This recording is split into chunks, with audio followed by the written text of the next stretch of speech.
40 वर्षों तक जिसने सेना में अपनी सेवाएं दी, जिसने द्वितीय विश्व युद्ध लड़ा, जिसने भारत की आजादी देखी, जिसने 1965 का वॉर देखा और जिसने 1971 में एक नए मुल्क बनाने में भारत को भरपूर सहायता प्रदान की, उस सैम मॉनिकशॉ को आज पूरा भारत बड़ी ही श्रद्धा की नजर से देखता भी है और याद भी करता है।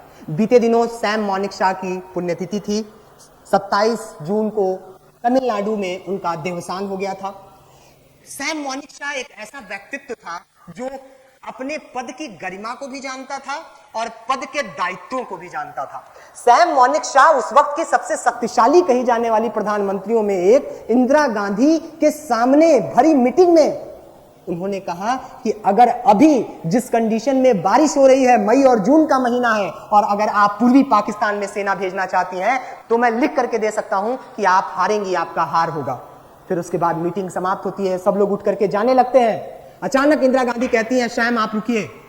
और वो बोलती हैं, तुम्हें समय कितना चाहिए? तो बताएं कि बारिश का मंथ गुजर जाने दीजिए, फिर उसके बाद हम अपनी सेना वहां पे ले जाएंगे और फिर मैं लिखित जवाब देता हूं कि जीत हमारी होगी। फिर उसके बाद उस वक्त अमेरिका के राष्ट्रपति के दूत भारत आए हुए थे और वो ये कहना चाह रहे थे कि भारत संयम बरते, भारत को संयम बरतना चाहिए। हेनरी किसिंजर आए हुए थे यहां पे। तो इंदिरा गांधी ने क्या किया, रात में अचानक सैम मॉनिकशॉ को कॉल किया, कहा कि सुबह नाश्ते पे मैं आपको अपने टेबल पे देखना चाहती हूं। कहा इतनी आधी रात को आप नाश्ते पे बुला रही हैं, सुबह क्यों? कहा वो सब बाद में बताऊंगी, आप पहले आइए। और तुरंत कहा रुकिए रुकिए सैम साहब, एक काम करिएगा, आप कल वर्दी में आइएगा। सैम मॉनिकशॉ को यह बात समझ में नहीं आई कि ये वर्दी में क्यों बुला रही हैं। आखिर कारण क्या है कि जो आज तक नाश्ते पे बुला नहीं रहा था वो अब नाश्ते पे बुला रहा है। बुलाया तो वर्दी के साथ बुलाया। आर्मी का चीफ जनरल, प्रमुख आदमी सुबह नाश्ते में पहुंचा वर्दी के साथ। टेबल पे जैसे पहुंचा, देखा अमेरिका के राजदूत बैठे हुए हैं, हेनरी किसिंजर। इंदिरा गांधी ने कहा कि राष्ट्रपति निकोलसन से कहिए कि वो कुछ करें, पूर्वी पाकिस्तान के लोग भारत में आ रहे हैं, शरणार्थी की समस्या बढ़ रही है। हेनरी किसिंजर को देख करके इंदिरा गांधी जब कही कि अगर आप और राष्ट्रपति निकोलसन कुछ नहीं करते हैं, यूएसए का राष्ट्रपति, तो मुझे इनसे कहना पड़ेगा कुछ करने के लिए। निकोलसन आश्चर्यचकित और बगल में बैठे सैम मॉनिकशॉ, उस जनरल के हाथ की चाय की प्याली रुकी की रुकी रह गई। और तब उन्हें एहसास हुआ कि आखिर इंदिरा गांधी ने उन्हें वर्दी के साथ क्यों बुलाया था।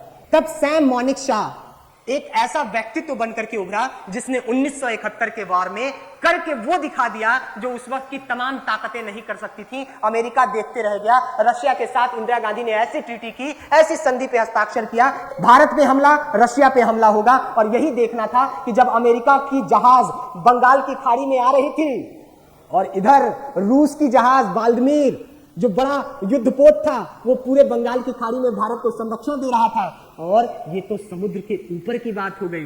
नीचे पाकिस्तान ने आईएनएस गाजी भेजा था, पनडुब्बी आईएनएस गाजी, वो नेवल बेस विशाखापट्टनम को उड़ाने वाला था अंदर ही अंदर।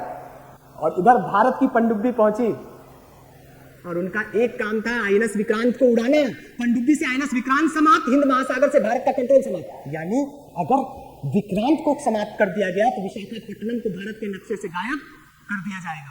उस आईएनएस गाजी में बैठे हुए पाकिस्तान के सारे अफसर यही सोच रहे थे कि अब तो हम आक्रमण करने वाले हैं, पूर्वी पाकिस्तान को भी बचा लेंगे और भारत के मैप से विशाखापट्टनम को समाप्त कर देंगे। लेकिन कुर्बान जाइए भारत के सैनिकों पर, उनके अदम्य साहस पर, उस सिख पर जिन्होंने अपनी आहुति दे दी और उनको मालूम था कि कैसे और किस दिमाग से काम लेना है। वो बाकी सैनिकों को बचाते हुए अपने सर पे गोला से मार खाते हुए पनडुब्बी जब डूबने लगती है अचानक भारत की, और वो सिख सैनिक बलिदान दे देता है, अपनी आहुति दे देता है, और फिर किसी तरह से समुद्र के तल पे पहुंच चुकी भारत की पनडुब्बी जो माइंस के, पाकिस्तानी पनडुब्बी के माइंस लगाने की वजह से, उसके फटने की वजह से डूब जाती है। वो अचानक अपनी बैटरी की सीमित अवस्था होने के बावजूद किसी तरह से ऊपर आती है। वो डायरेक्शन मुड़ नहीं पाता है, उसका एक की तरफ पूरा पानी भर चुका होता है, दूसरी तरफ से ही सिर्फ टारपीडो लॉन्च किया जा सकता था। वो जमाना था। अचानक जैसे ही पाकिस्तान की सबमरीन मुड़ना शुरू हुई, भारत ने अपनी सबमरीन को मोड़ने का प्रयास किया, लेकिन जिधर उसकी सबमरीन सामने थी तो भारत का जो पोजीशन पाकिस्तान वाली सबमरीन के पास था वहां वाटर भर चुका था। अब टॉर्पीडो चलाना मुश्किल, टॉर्पीडो चलाए कैसे? और सामने दुश्मन है, बंगाल की खाड़ी में विशाखापट्टनम को उड़ाने का इरादा है और भारत की पनडुब्बी को ही सिर्फ पता है जिस वो संदर सेना जो है।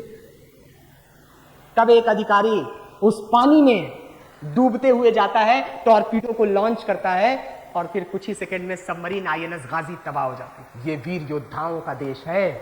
यहाँ के लहू में वीर अब्दुल हमीद बसता है, यहाँ की लहू में सैम मौनिक शाह बसते हैं, यहाँ के बच्चे बच्चे में लाल बहादुर शास्त्री और अटल की महिमा बसी हुई है। ये भारतवर्ष कल भी महान था, आज भी महान है और हमेशा रहेगा। जय हिंद।